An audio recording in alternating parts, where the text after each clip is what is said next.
Hey everyone, it's John with Seattle Coffee Gear. Welcome to our YouTube channel. Today we have a very exciting video. We're talking about the Sanremo You. This machine is a new favorite amongst a lot of our staff. Everybody from newer baristas to more seasoned professionals. Pretty much everybody who's used this machine has come away with a great experience and can't wait to try using it again. So I'm very excited to share that with you today. Before we get started, take a second to click that subscribe button. This is especially helpful if you're in the process of shopping for your next piece of coffee equipment. We're always posting new videos talking about machines like this and all things coffee. Before we delve into the design and features, let's talk a little bit about what this machine is. Later on, I'll give my thoughts on who it's for, so make sure to stick around to the end of the video for that. This machine is a high-end machine. It is what they call a semi-professional machine. It's typically going to be used in a home, but it does have the proper certifications to pass a health inspection. So if you want to use it in a pop-up or on a coffee cart, you could definitely do that because it has those health department certifications. The main thing you'll want to know about this machine is that it is a pressure profiling machine. It has a volumetric gear pump in it that can change speeds to create different pressures and flow rates while you're brewing espresso. First up, let's talk about the design and looks of this machine. This is definitely a striking machine. There's not much else out there that looks like it. The R91 from Rocket would probably be the closest comparison because you get similar things like that brew lever and kind of the exposed group. But apart from that, that's really where the similarities end. Size-wise, this is a pretty large machine when compared against other home espresso machines. It's just about 21 inches long, and with the cup rail in place, just under 16 inches tall. The water loads from the top, and it's a heavy machine.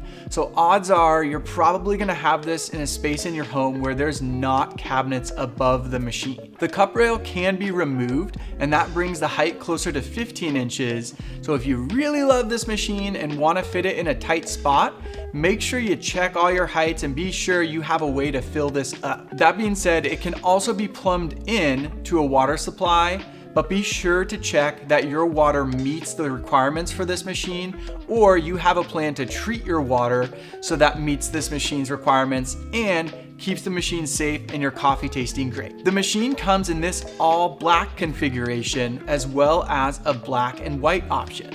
Our team here was kind of joking around that the white almost looks like a stormtrooper.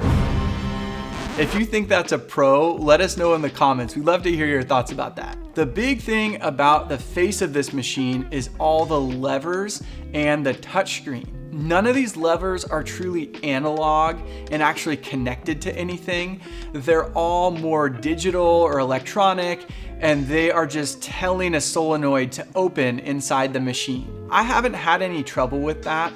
The one for the steam wand works really well, and as you'll see later, steaming on this machine is an absolute dream. I've gotten some of the best milk quality I've had in a long time, even on my first and second tries. Right on the face of it, you get a decently sized touchscreen. As far as coffee equipment touchscreens go, this one does a pretty good job. It's very quick to react. It's not going to be the same as a smartphone, obviously, but considering it's built into this espresso machine, it does a great job. It takes a little bit of getting used to, and if you're looking at it from an angle, it's a little tricky to use, but compared to something like an R91 or some of the super automatics that we offer, it is better than those in my opinion. The drip tray is a good size. It can be plumbed in, but if you don't want to do that, it holds a good amount of water.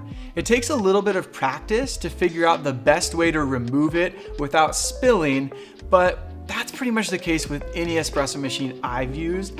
There's always these little things that you have to learn whenever you work with a new machine. Right under that touchscreen is the SR61 group, as Sanremo calls it. They do a lot of plays on aeronautical themes. They have another machine, commercial machine, that's called the F-18. So I love this little homage to the SR71 Blackbird. With that, let's take it into some of the features. First, let's start talking about that group and the unique heating system that this machine uses. This is a dual boiler machine, and both boilers are made out of stainless steel. This machine has 3 PIDs in it. It has one for the steam boiler or service boiler, it has one for that coffee boiler, and just before your water gets to your actual coffee, it has a small cartridge style heater that also has a PID in it to give you an extra level of thermal stability. Because the boilers are pretty small, the coffee boiler is half a liter and the steam boiler is a liter, this heats up pretty fast. I found it was ready to brew coffee in about 10 minutes. That little cartridge heater means that all the metal in the group warms up quickly, as does your portafilter, so you get great stability, especially after a quick purge. I already talked about the steam wand a little bit. I will also mention that it is insulated. It's not perfectly cool touch, it warms up a little bit, but there's no chance of burning yourself on it unless you just touch the tip, which will get hot like it will on any espresso machine. The steam wand tip, like I mentioned, gives great, fantastic results. Something about the number of the holes, which is 3, the size of the holes, and their orientation on that tip just makes it really hard to mess up. Opposite the steam wand, you have the hot water wand, which is controlled by another lever. The hot water can be mixed with cold water. So if you like, you can get flash boiled water straight from the service boiler, or the machine can mix in a little bit of room temperature water to bring that down a little bit. Unlike some other machines, this does not have to be plumbed in order to use that mix valve. The mix is done through the control center of the machine, which we'll cover in a little bit here, but you can adjust it on a percentage of mix from 0 to 100. This machine does come with a lot of nice accessories. You get a spouted portafilter as well as the bottomless one that we have on the machine here. You also have nice IMS precision baskets. What you'd expect for a machine like this. You get a steaming pitcher, you have a drain hose and braided hose for your water supply. Really everything you need. The only thing I'm a little bit let down by is the tamper, but odds are if you are looking at this kind of machine, you probably already have a lot of those accessories yourself. If you're considering purchasing a machine at this caliber, you'll want to be aware of a few different things about the ordering and delivery process. There's usually a bit more lead time with a machine like this, A, to get it shipped out, and B, actually getting it to you. Machines of this size usually go by freight or common carrier, and there's going to be a delivery appointment that you have to be there for, and you have to take your time inspecting the machine for any damage before you receive that delivery. It's really important to be aware of that if you're considering one of these machines. It's not a small decision, it's not an Amazon delivery, so just be ready to be a bit more involved in the process. Let's get to the main event here, and that is that control center in the face of the machine. This machine does have an app for it, but personally, I just like to use the features right on the touchscreen. There's nothing that's hidden in that app, so there's really no worries about keeping this machine for a long time and that app staying up to date. They also offer firmware updates for the machine itself, so if bugs are ever found, they have a way to resolve those and keep the machine working well. Right away, you see your home screen on this machine with a ton of information on it. You see information about the coffee boiler temperature, the steam boiler pressure, you see different numbers for different profiles, there's a P, there's an M, there's a ton of information here, so let's break that down. There's a lot to go over here and we won't hit everything, but we'll focus on the main things you need to know when using the machine. These 3 bars at the top here get you to all the main information you know.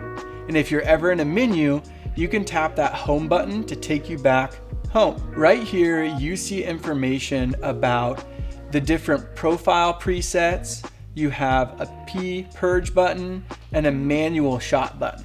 If you start to just use the brew lever, that puts you into a manually controlled shot that you modulate using the position of the brew lever. This manual button here just runs a straight 9-bar shot or whatever you have the maximum pressure set to. When using this machine for the first time, I just run the manual button to make sure you're dialed in before you mess with different pressures. From this screen here, you can tap most things like your coffee boiler temperature and bring that up or down. Hit your check to save it. You can see the graph of your last shot, and you get a few different parameters here. You can see the pressure over time, and you can see the flow over time. And you can go back to your home screen there. These preset profiles are accessed through the little clipboard icon up here. So if we click that, we can go through and adjust our different settings. Let's look at my go-to.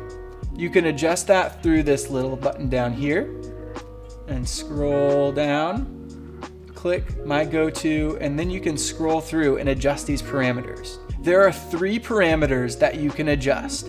You can adjust your pre-infusion pressure and time. Currently, I have this set for a 0.7 bar pressure at 17.2 seconds. Your next screen takes you to your infusion pressure. This is the pressure that the machine goes to after the pre-infusion time is complete. You'll notice there's no time setting on this page. That's because this machine has a flow meter in it. And once it gets to your target amount of water, you can set this post-infusion based on that. So I have this set to be about 110 milliliters of total water dispensed. So once the machine knows that it's getting close to 100 milliliters, it'll drop the pressure down to 2 bars for that final 11 milliliters of water. Remember that this volume here is not my shot volume in the cup. This volume here is the total amount of water the machine is dispensing, and a lot of that is going to be absorbed by the coffee. I found that this got me about 50 to 60 grams of espresso in the cup. Moving along from here, you have your factory technician settings, which you probably will not be using. You have your alarm settings, no alarms thankfully. If we go back, we can come into here and change a lot of our parameters. Before we go there, I want to note this does have automatic back flushing. Here in the service parameters are where you can change your coffee boiler temp and your group temperature. The offset here is calibrated, and I would not recommend adjusting this unless you have a SCASE tool to properly check your actual temperature at the group. If you adjust the coffee boiler temperature setting, the offset stays put between these two. If you adjust the group temperature, that changes the offset between the coffee boiler temp and the group temperature. Here's where you can find your hot water dispensing time and the amount that's mixed in. You can also adjust your steam boiler pressure, and you have a steam wand purge setting. That was a lot of information going through the programming on this machine. There is so much you can do with this, from those fully manual profiles that you can also save to those presets, and I just love the way that they set the programming up. It's so logical, it makes it very easy to dial in once you understand it. Let's talk a little bit about some of the machines that this goes against. The first and most obvious comparison is the Rocket Espresso R91, because these machines actually share the same pump between them. Our techs had this machine fully apart and compared all the parts, and it actually is the same pump. That being said, I have found the programming on this machine to be a step ahead of the R91s. This does come in at a higher price point than the R91 does, but it's still something to consider if you're spending this much on a machine. Another machine I'd compare this against is the GS3 MP from La Marzocco. That machine is more expensive, and the paddle can't quite do the same stuff that this one can, especially when you get into the programming that this offers. But I do think the GS3 can handle more drinks back to back, because it can be run on a 20 amp circuit and has larger boilers than this does. Both of these machines are certified to meet NSF standards, which means that they could be used in a commercial environment where you have to pass a health inspection. Are there any other machines that you think compare against this? Let us know in the comments other machines you think compare, and if they're better, worse, crazily more expensive than this, more versatile, capable, whatever you think, leave a comment down below. Now that we've talked about it all, let's see it in action.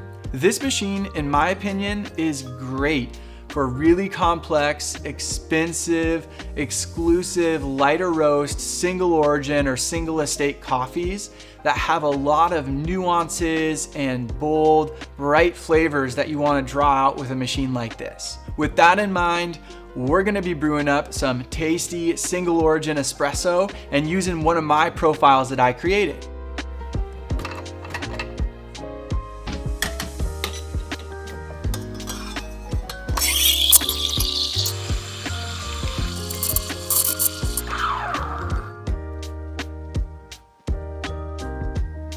Well, that just about wraps this video up. I hope it was helpful for you, the viewer.